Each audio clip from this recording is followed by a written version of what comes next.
Hello everybody, it's the last day of January 2024. I'm Nola Hennessy from Serenidad Consulting in the Peace Ranch. I'm going to read excerpts from my first book, No Boxing Allowed, today. And it's on the subject of empowerment, which is the first E in peace. But I also want to add a few extra points about what I read, why I'm reading what I'm reading, and how to adapt that to your own life so that you feel fully empowered to walk forward to the best life you've ever had. When I first wrote No Boxing Allowed, I finished it on my 50th birthday, which is quite a while ago now, and I sent the manuscript to a friend of mine who was a 2-star general in the army, and he was part of the UN peacekeeping forces in Jerusalem at the time. And when he returned the manuscript to me, there were some comments that he'd made earlier about he was really sick of seeing bodies in the street. And it's interesting that nearly 17 years later, we still have the same issues in the Middle East. So something's not working. As I have said previously, humanity is not learning its lessons, and we can do everything we possibly can to help people see a better path. But ultimately, if they don't choose that path for themselves and they continue to make the same mistakes or continue to blame without looking at root causes and without really putting a mirror up to their face and saying, what is it about me or what I've done or what I've said that I need to change? If they've not done that, then the same thing keeps perpetuating.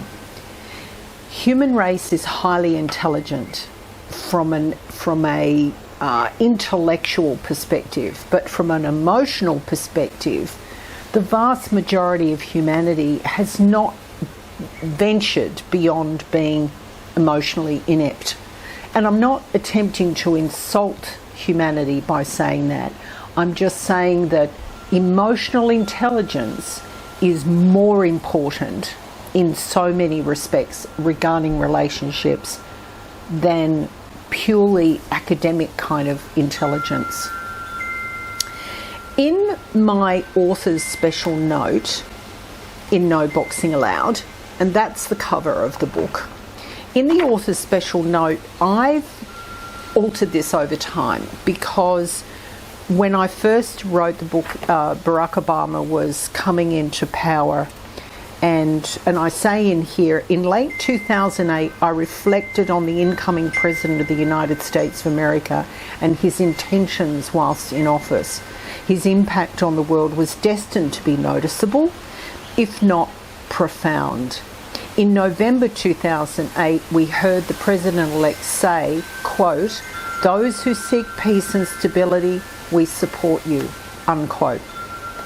Now, that was the revision that I did post my first publishing. So this book was written nearly 17 odd years ago, and it was a finished manuscript by my 50th birthday.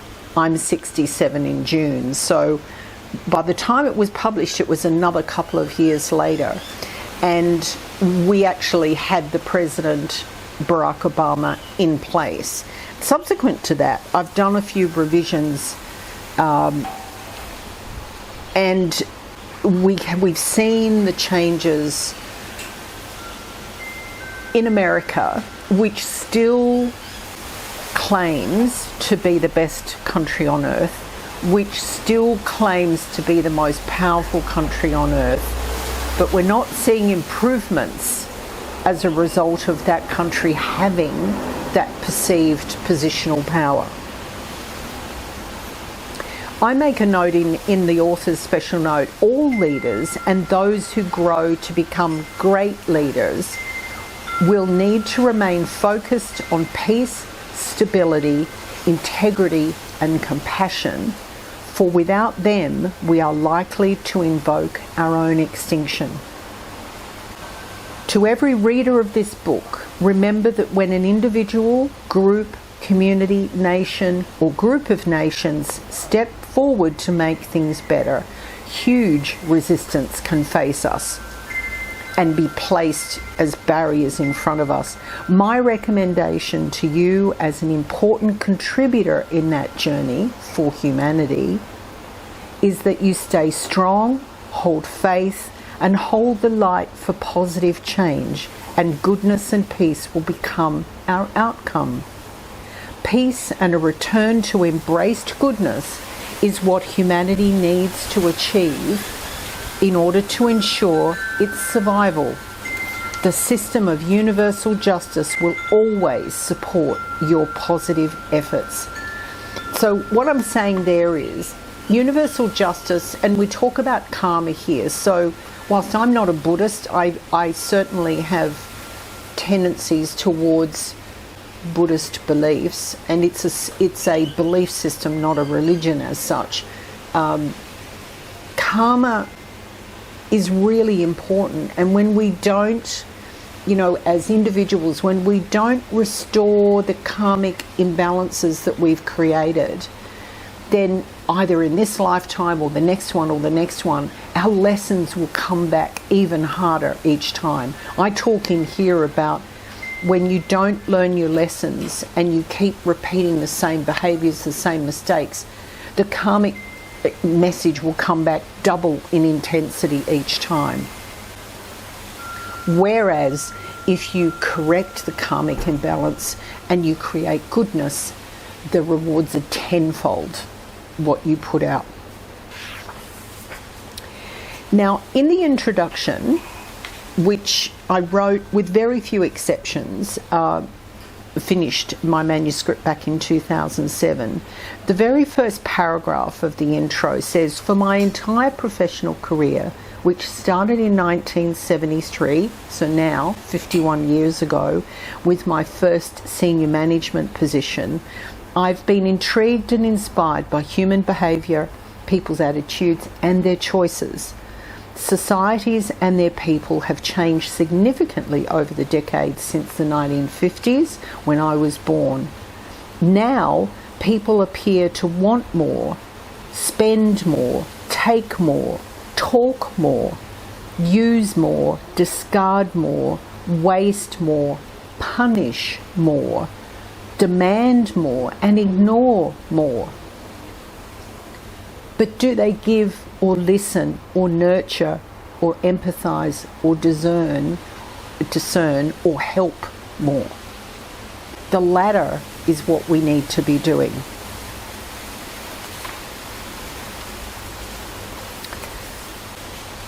There are various parts to No Boxing Allowed. In the first part, I talk a lot about personal power, positional power, and the absolute importance of recognising how power, your innate energies work in the body, and the difference between personal power and positional power, and how when you understand your power, you can pull back from a highly negative and confrontational situation, stay calm, speak your truth, and then move forward. That ability and that capacity to do that only comes with experience.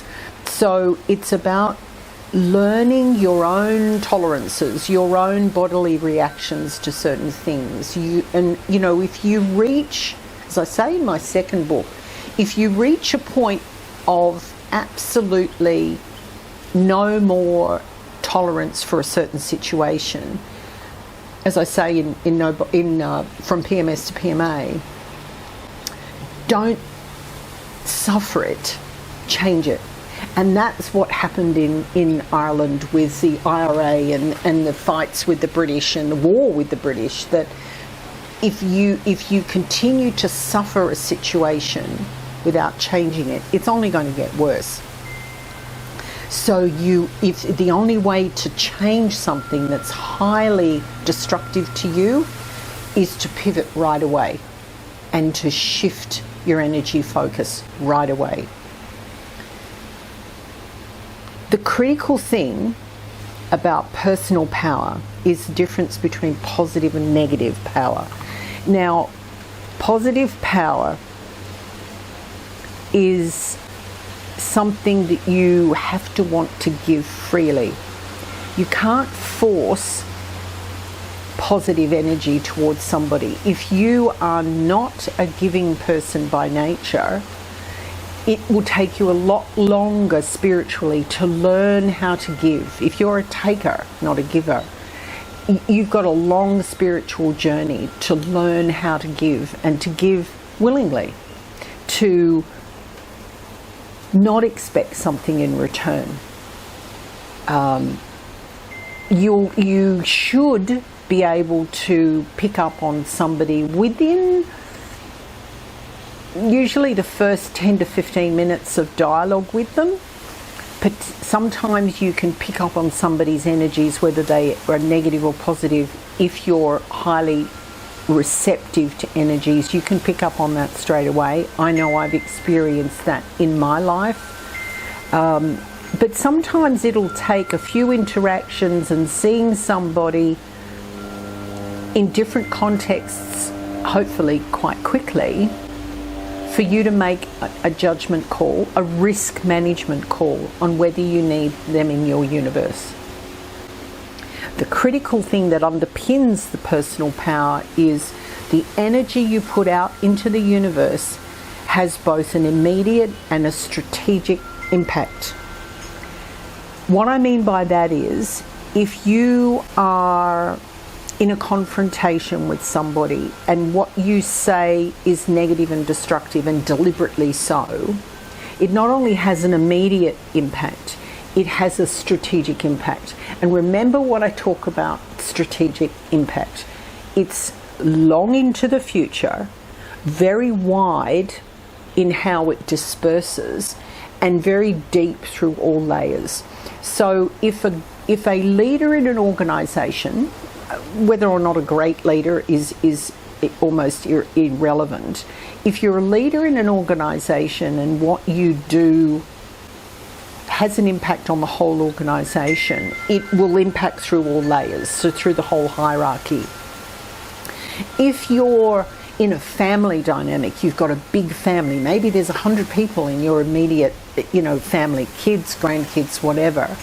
If you say something that directly negatively impacts one person, it just doesn't impact them. Because of that 1 degree of separation, every person they interact with in the family, and then the knock-on, and the knock-on, and the knock-on, it will actually impact the whole family and the inner sanctum of each of the individuals within that family.